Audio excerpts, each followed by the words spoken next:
दोस्तों आज का वीडियो बहुत ही ज़्यादा खास है। देख सकते हैं मेरे पास है एचडीएफसी का चेक, जिसको मैं आपके सामने live step by step fill करके दिखाऊंगा। सारा डिटेल आपके सामने ही मैं फिल करने वाला हूं। ये भी बताऊंगा कि किस तरीके से डेट डालना है, किस तरीके से अमाउंट डालना है, और साथ ही साथ किस तरीके से यानी कितनी सिग्नेचर हमें करने हैं जैसे हम किसी को चेक देते हैं। तो अगर आप भी सीखना चाहते हैं कि एचडीएफसी का चेक कैसे भरे, तो इस वीडियो को देख लीजिए। पूरा आपने देख लिया तो कोई और वीडियो देखने की जरूरत नहीं पड़ेगी। तो चलिए जान लेते हैं।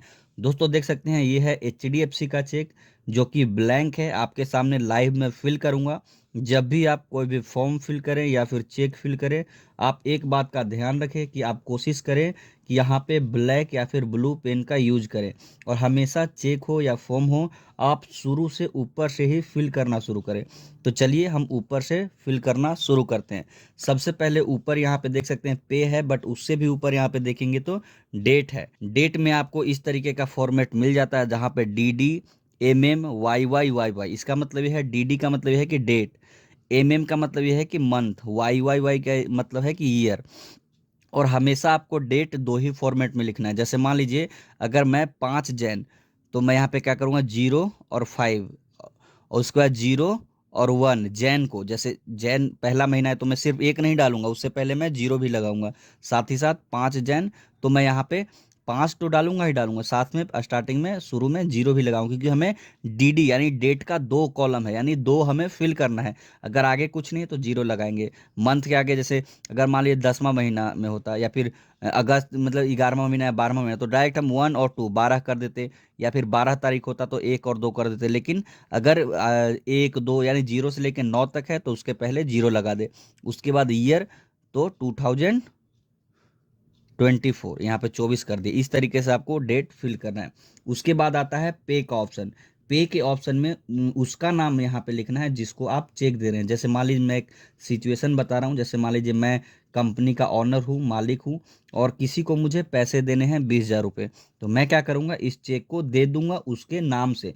तो जैसे मान लीजिए मेरे कर्मचारी का नाम कुछ भी हो सकता है। चलिए मैं यहाँ पे डाल देता हूँ राजन, RAJAN, राजन। उसके बाद SHARM, यानी उसका नाम राजन शर्मा है। तो मैंने उसका नाम राजन शर्मा पूरा डाल दिया। अगर ये नाम गलत हो गया तो क्लेम नहीं कर सकता। और यहाँ पे वही वाला नाम आपको डालना है जो उसके अकाउंट में है। जैसे मान लीजिए राजन कुमार उसके अकाउंट में नाम है, आपने डाल दिया राजन शर्मा, तो ये चेक क्लियर कभी नहीं हो पाएगा। चेक बाउंस हो जाएगा, फिर रिजेक्ट हो जाएगा। तो उसके अकाउंट में नाम जैसे राजन शर्मा है, तो जो स्पेलिंग उसके अकाउंट में है सेम स्पेलिंग यहाँ पे होना चाहिए। एक अक्षर भी इधर उधर नहीं होना चाहिए, ये बात आपको ध्यान रखना है। तो मैंने डाल दिया राजन शर्मा।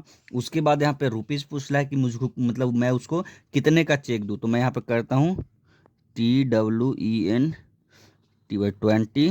THOEUSA, यानी 20,000। उसके बाद मैं इस तरीके से कर दे रहा हूँ, यानी 20,000 मैं उसे दूंगा। उसके बाद यहाँ पे आपको वर्ड में लिखना है, शब्दों में। तो चलिए मैं यहाँ पे 20,000 मैंने डाल दिया। उसके बाद इस तरीके से लाइन डाल दिया। यहाँ पे भी अमाउंट लिखना है, यहाँ पे भी अमाउंट लिखना है।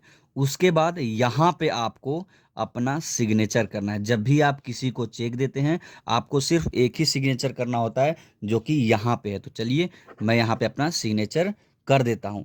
तो ये चेक पूरी तरीके से फिल हो गया है। अब मैं आपको इसमें कुछ और चीज़ बताता हूँ। जैसे बहुत से लोगों को डाउट होता है, जैसे मान लीजिए ये वाला चेक तो आपने दे दिया, या फिर ये वाला चेक आपको मिल गया। अब आपके पास ये चेक आ गया, तो आप किसी को देते हैं या फिर बैंक में जमा करते हैं, तो आपको चेक नंबर हमेशा लिख के रखना है। तो इसमें चेक नंबर कौन सा होता है, चेक नंबर ये वाला होता है। देख सकते हैं ये वाला जो शुरुआत में यहाँ पे होता है, ये हमारा चेक में चेक नंबर होता है। तो ये भी आपको पता चल गया। तो यही था इस वीडियो में। तो मुझे उम्मीद है आपको सारा डिटेल पता चल गया होगा। फिर भी कोई डाउट है तो कमेंट सेक्शन में बताइए। अभी के लिए इतना ही। Thank you for watching.